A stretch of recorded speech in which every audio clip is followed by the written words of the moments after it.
Hey everybody, back here to the mix down of the song that I recorded a little while ago. I did do some preliminary things to the recording here just to get started with. We have the beginning chopped off here and cleaned up. There was a bunch of noise at the beginning. And then also at the very end I added some fade outs. And there's kind of a little mix here. There's a volume slider on each one of these channels. This top kind of light blue or blue-green color is the volume slider. And I've got kind of a tentative, just rough mix on how I wanted it all to play back. Usually all these things are done when you're engineering it, when you're actually doing the recording, so that's not even part of the mix down typically, but we're just going to listen to it real quick.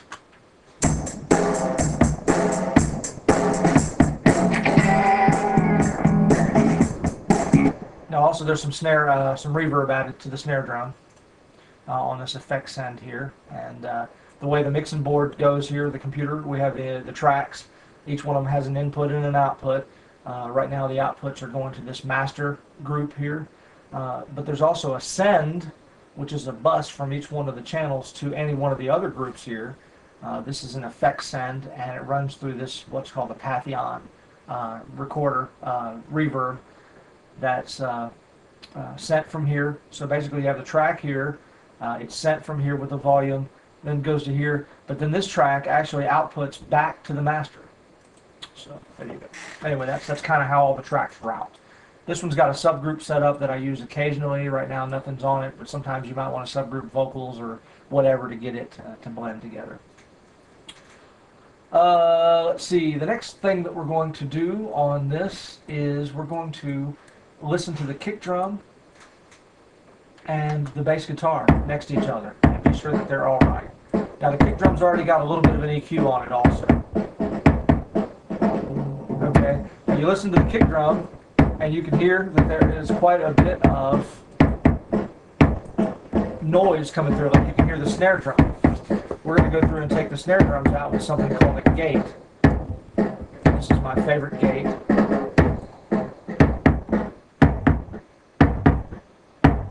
Basically what it does is it turns everything that's below a certain volume completely out of the mix.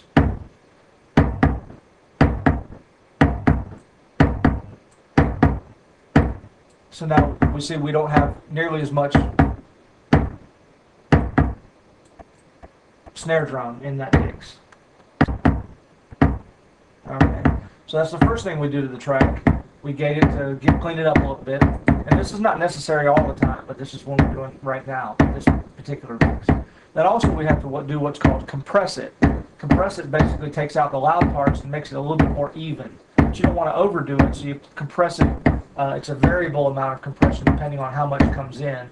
This is not the compressor we're going to use. We're going to use this one. And this is my favorite compressor. It's not necessarily the most functionable, but it seems cleaner than the others. So and I have some just general setups that I just start with. And basically we just smooth that kick drum out a little bit.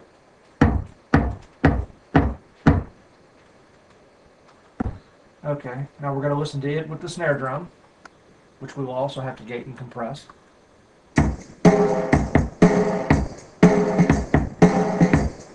And this is pretty cool. We can take this gate and this compressor and just drag them down here, since we've already got them somewhat set up the way we like them, and they're easy to get to. And so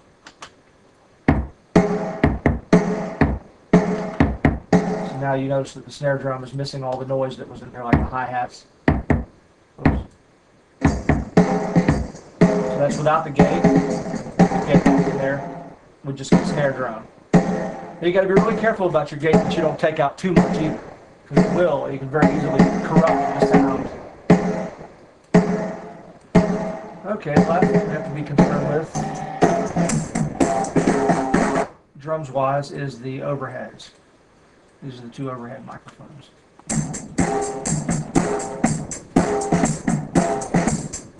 You'll find that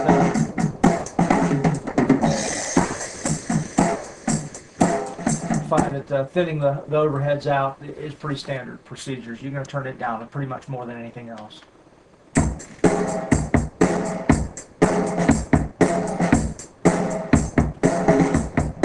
So that's a fine drum mix to start off with. It's nothing super fancy, but you know, we're not looking for fancy here.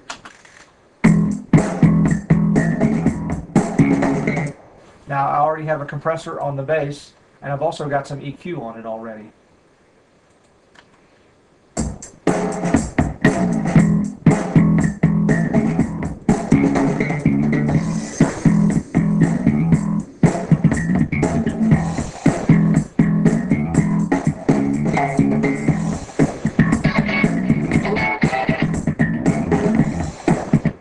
Now in this mix, the snare drum's starting to get lost for me, so I'm going to turn it back up a little bit.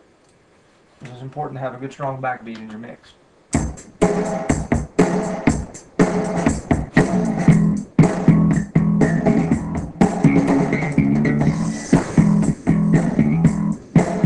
Now you notice this tom lick that is the drum tom lick, it's a little bit softer.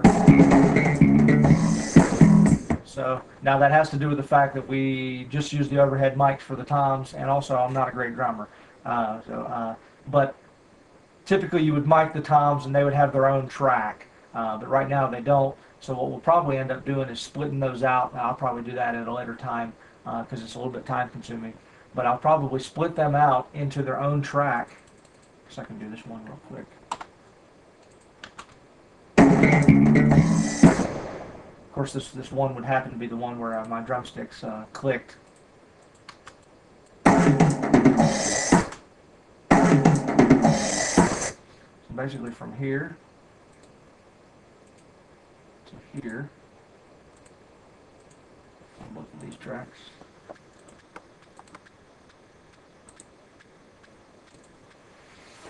And this is pretty cool too, so we can just highlight the two of them and we can drag and drop them and they'll retain some of their settings. It's kind of neat.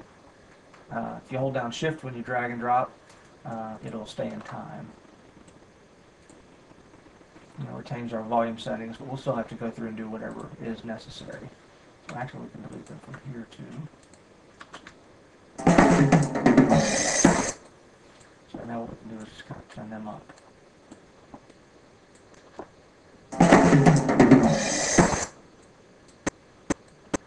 And this is just a rough estimate of how it's going to work.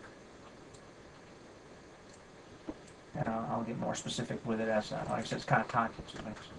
And we can put reverb on these. Insert a reverb send.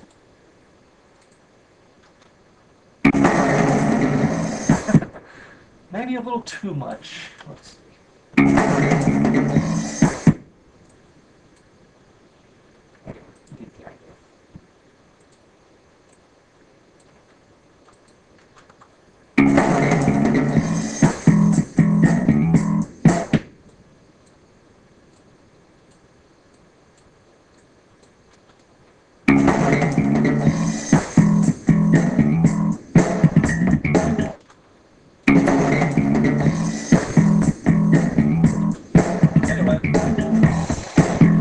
Okay, so now that we've got the rhythm section down, we're going to start listening to the top end stuff, which is the guitar and the clav on this song.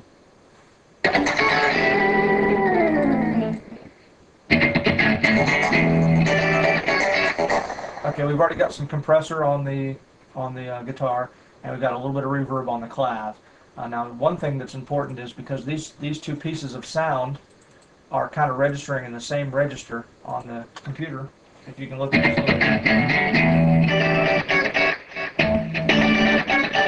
they're kind of, the main part of the guitar is around this 2K area, and this is where it kind of sits, this particular guitar type riff. And we get some low stuff, but also the clav is going to be in that same similar type area.